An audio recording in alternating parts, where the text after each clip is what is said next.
You hatch inside a cockroach. Not beside it, not near it, inside it, buried in the soft tissue of its abdomen, surrounded by the living walls of something that has no idea you exist yet. Your first meal is the flesh around you. You eat carefully at first, avoiding the organs that keep your host breathing. You need it alive, for now. Think of it like the worst Airbnb ever. You're the tenant, the cockroach is the property, and you're eating the walls. Your mother put you here 3 days ago. She didn't stumble into this cockroach by accident. She hunted it, studied it, and performed something so precise that no surgeon on earth fully understands how she does it. That second sting went directly into 2 specific points inside the brain. Not close to them, into them, like a hacker typing 2 keystrokes and taking over an entire computer, except the computer is a brain, and it still works. It just can't say no anymore. Your mother walked it like a dog. She grabbed its antenna and led it into a small burrow in the dirt. It followed without pulling back. She laid 1 egg on its leg, sealed the entrance, and left. The cockroach wasn't going anywhere, and you're a few days old now, and you've started feeding properly. You chew through the cockroach's leg and push inside. The body is warm and wet around you. The cockroach doesn't fight back. It can't. It just breathes. You're careful about which parts you eat first. You avoid the heart. You leave the organs that filter waste until the end. If you make a mistake and kill your host too early, you die with it. So you eat around the edges. Fat deposits first. Then muscle tissue. It's like meal prepping, except the meal is still using the organs you're saving for later. You reach the abdomen. This is where the food is densest. You dig in, and finally, you begin to grow. Skip forward a bit, and you're 2 weeks old. The cockroach is still alive. You've been eating it from the inside for 14 days, and it's still alive. Its heart is still beating, still breathing. Remember that brain sting from earlier? This is where it gets really disturbing. Your mother didn't just turn off its escape response. She calibrated the sting so the cockroach would stay alive exactly as long as you need it to. The brain sting works like this: 2 injections, 2 brain regions, both perfectly targeted. Region 1 controls escape, Region 2 controls immune response. Both switched off. It just accepts you, the way it accepts its own organs, as something that belongs there. Then one day, something changes. You reach the organs you've been avoiding. The heart, the main digestive system. You begin eating them now, and this time you don't stop. Your host is dying. You've eaten everything worth eating. What's left of the cockroach is mostly hollow. The shell holds its shape, but the inside is you now. You're no longer a small, soft larva. You're something else. You spin silk around yourself inside the husk. You seal yourself inside and stop moving. And then you begin to transform. 5 weeks after you hatched, you tear through your cocoon, then through the remaining shell of the cockroach, then through the sealed entrance of the burrow. You push the pebbles aside and crawl out into light you've never seen before. You're a jewel wasp, 4 centimeters long. Your body is iridescent blue-green, so vivid it looks like something from a different world. Your legs are brick red, your wings catch the light and fracture it. You look like a flying jewel. You live like a serial killer. You are completely alone, and you are already hungry. Your first few days are spent feeding on nectar and learning to fly properly. You are a predator built for one specific task, and that task requires a target you haven't found yet. You need a cockroach. Not just any cockroach, the right size, the right species, healthy enough to survive what you're going to do to it. Finding the right cockroach is like dating. Too small, swipe left. Too fast, swipe left. Already dead, definitely swipe left. You need perfect, and perfect is rare. Hunting is harder than it was supposed to be. You were born knowing exactly how to sting a cockroach's brain. You were not born knowing how to find one. By the 4th day, you've found one. It's large, the right species. It's feeding on debris near a rotting branch, and it's so focused on what it's eating that it hasn't noticed you. You descend slowly. You land 2 inches away. It doesn't move. You take 1 more step. It twitches. The cockroach fights. You weren't expecting this, even though you should have been. It rears up and swings its front legs at you, catching your wing and spinning you sideways. You hit the ground and recover immediately, but it's already moving. You chase it across the ground, closing the gap faster than it can widen it. You leap onto its back and clamp down before it can shake you off. The first sting goes into the thorax. You feel it connect. The cockroach's legs buckle for a fraction of a second. That's all you need. You reposition. What you do next takes less than a second, but shouldn't be possible. This next part? This is the moment 45 million years of evolution has been building toward. You insert your stinger through the soft tissue just behind the cockroach's head. You are not stabbing blindly.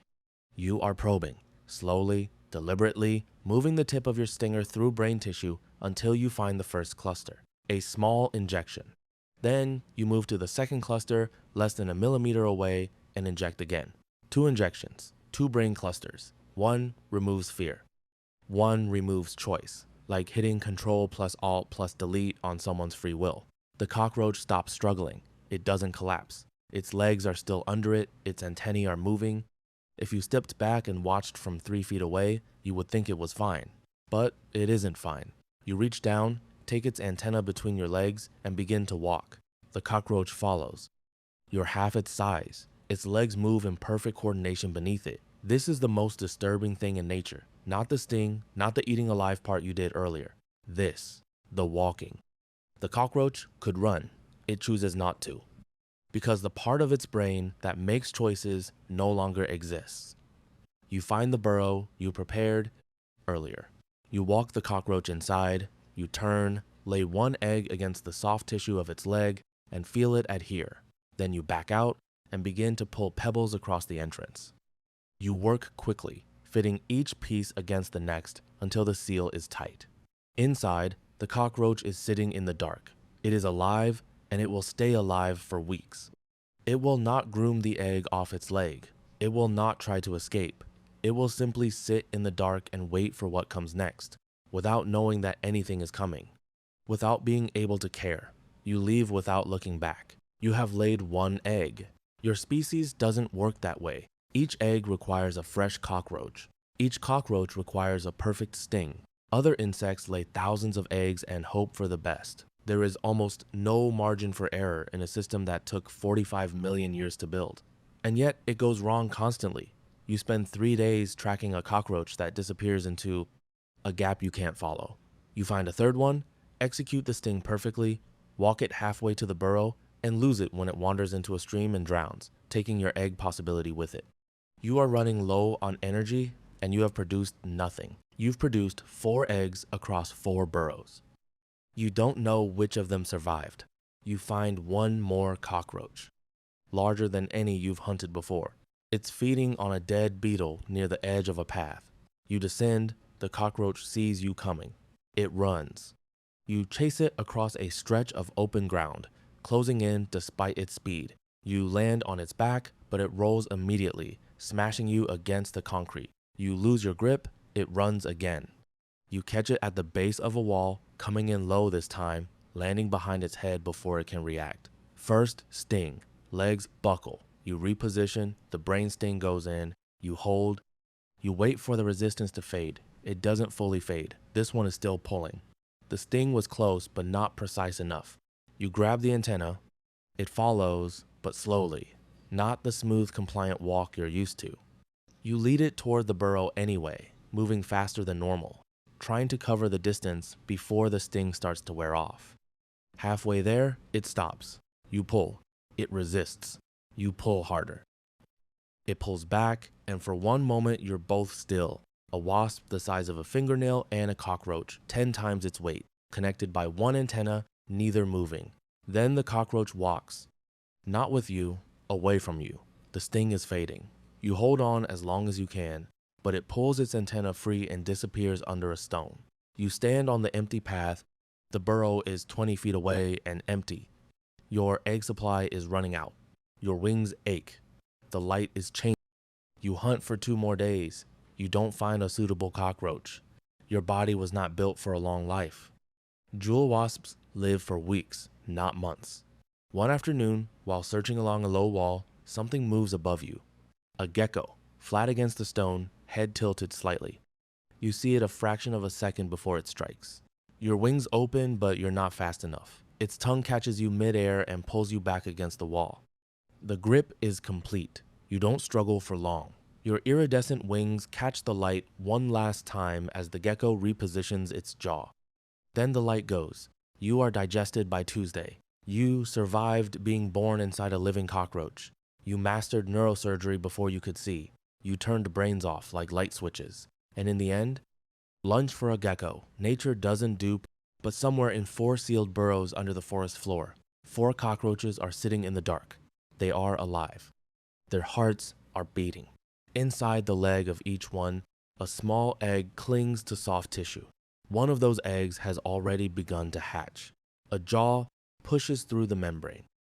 A small, pale body works its way through and finds the warm tissue wall of a living cockroach and begins to eat carefully, avoiding the organs that keep its host breathing because it was born knowing to do exactly that.